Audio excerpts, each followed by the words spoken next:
APSC, ADRE, TET আদি প্ৰতিযোগিতামূলক পৰীক্ষাৰ প্ৰস্তুতিৰ ক্ষেত্ৰত আটাইতকৈ বেছি গুৰুত্ব দিবলগীয়া বিষয় কোনটো বাৰু আপুনি জানেনে? সেই বিষয়টো হ'ল কাৰেণ্ট এফেয়াৰ্স বা সাম্প্ৰতিক ঘটনাৱলী। যোৱা 6 অক্টোবৰৰ দিনা ঘোষণা হ'ল 2025 বৰ্ষৰ চিকিৎসা বিজ্ঞানৰ নোবেল বঁটা আৰু এই বঁটাটো এবাৰ লাভ কৰিছে 3জন বিজ্ঞানীয়ে আৰু তেওঁলোক হ'ল চাইমন চাকাগাছি, মেৰী ব্ৰাংকো আৰু ফ্ৰেড ৰামষ্টেল। তেওঁলোকে পেৰিফেৰেল ইমিউন টলাৰেন্সৰ লগত জড়িত ৰেগুলেটৰী টি চেলছ বা টি-ৰেক্স চেলৰ আৱিষ্কাৰৰ কাৰণে এই বঁটাটো লাভ কৰিছে। কিনো এই টি-ৰেক্স চেল সেই কথাটো জানিবলৈ আমি জানিব লাগিব অটো ইমিউন ডিজিজ কি হয়। এতিয়া যেতিয়া কিছুমান বীজাণু যেনে ভাইৰাছ, বেক্টেৰিয়া, ফাঞ্জাই আদি আমাক আক্ৰমণ কৰে তেতিয়া আমাৰ শৰীৰৰ এটা প্ৰতিৰোধ ক্ষমতা থাকে বা এটা প্ৰণালী আছে, এটা সিস্টেম আছে যি নেকি এই বীজাণুবোৰে আমাক আক্ৰমণ কৰাত বাধা দিয়ে। আৰু এই এনেকে বাধা যেতিয়া দিব তেতিয়া আমাৰ শৰীৰে কিছুমান কোষ সৃষ্টি কৰে, যেনে হোৱাইট ব্লাড সেল সৃষ্টি কৰে, শ্বেত ৰক্তকণিকা, যি নেকি এই বীজাণুবোৰ ধ্বংস কৰি পেলায়।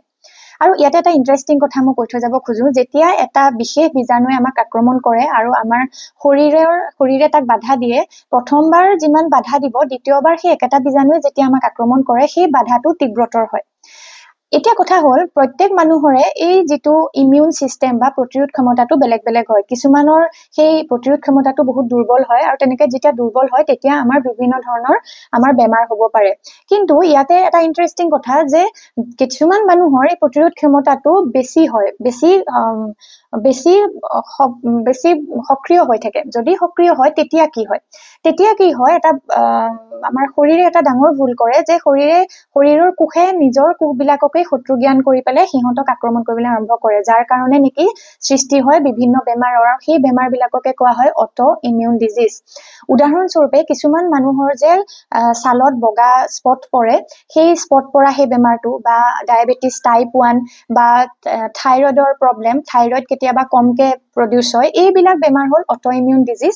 আৰু এই ডিজিজ তেতিয়াই হয় যেতিয়া আমাৰ শৰীৰটোৱে ভুল কৰি পেলাই আমাৰ শৰীৰৰ কোষবিলাককে শত্ৰু জ্ঞান কৰি পেলাই আক্ৰমণ কৰা আৰম্ভ কৰে। গতিকে এইটো এটা ইয়াৰ যিহেতু এই বেমাৰটোৰ কোনো যিহেতু উপায় নাই ভাল হোৱাৰ, এইটোৰ ওপৰত যথেষ্ট গৱেষণা হৈ আহিছিলে আৰু এই 3জন বিজ্ঞানী বিশেষকৈ চাইমন চাকাগাছিয়ে তেখেতে 1995 চনত তেখেতে এই বস্তুটো দেখে যে কিছুমান আমাৰ শৰীৰত কিছুমান কোষ থাকে, যেনে ৰেগুলেটৰী চেল বুলি কয়, ৰেগুলেটৰী টি চেল, সেইবিলাকক টি-ৰেক্স বুলিও কয়। সেই টি-ৰেক্সে কিন্তু কি কৰে, এই যে যিবোৰ কোষে নিজৰ কোষকে আক্ৰমণ কৰে সেই আক্ৰমণ কৰাটো কিন্তু বাধা দিব পাৰে।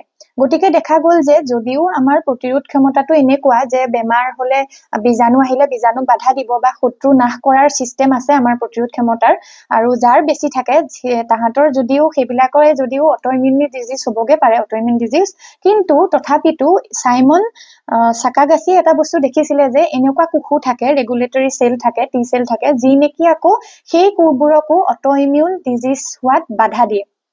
আৰু 2001 চনত মেৰী ব্ৰাংকো আৰু ফ্ৰেড ৰামষ্টেলে দেখিছিলে যে FOXP3 বুলি এটা জিন আছে, সেই জিনটো তেওঁলোকে আৱিষ্কাৰ কৰিছিলে।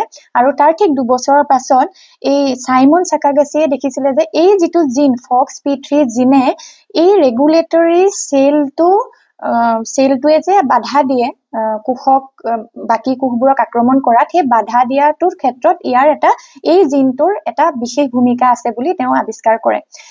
নিতান্তই এইটো এটা যুগান্তকাৰী আৱিষ্কাৰ, কিয়নো অটোইমিউন ডিজিজৰ কোনো তেনেকুৱা দৰৱ নাই যিটো দৰৱ খালে ভাল হয়, এনেকে চিকিৎসকসকলে কয়। গতিকে আপুনি কি ভাবে বাৰু যে সঁচাকৈ এইটো যুগান্তকাৰী আৱিষ্কাৰ হয়নে? যদি আপুনি ভাবে যে হয় তেতিয়াহ'লে কমেন্ট বক্সত ইয়েছ বুলি জনাব বুলি আশা কৰিলো। আৰু লগতে আমাৰ XT একাডেমি কম্পিটিটিভ এই চেনেলটো আপোনালোকে ইউটিউব চেনেলটো ছাবস্ক্ৰাইব কৰিব বুলি আশা কৰিলো। লগতে আমাৰ ফেচবুক পেজতো আমাক পাব, ইনষ্টাগ্ৰামতো পাব। আৰু আমাৰ যদি ভিডিঅ'বোৰ ভাল পাইছে তেতিয়াহ'লে লগৰ বন্ধু বান্ধৱীৰ সৈতে শ্বেয়াৰ কৰি আমাক উপকৃত কৰিব বুলি আশা কৰিলো। ধন্যবাদ।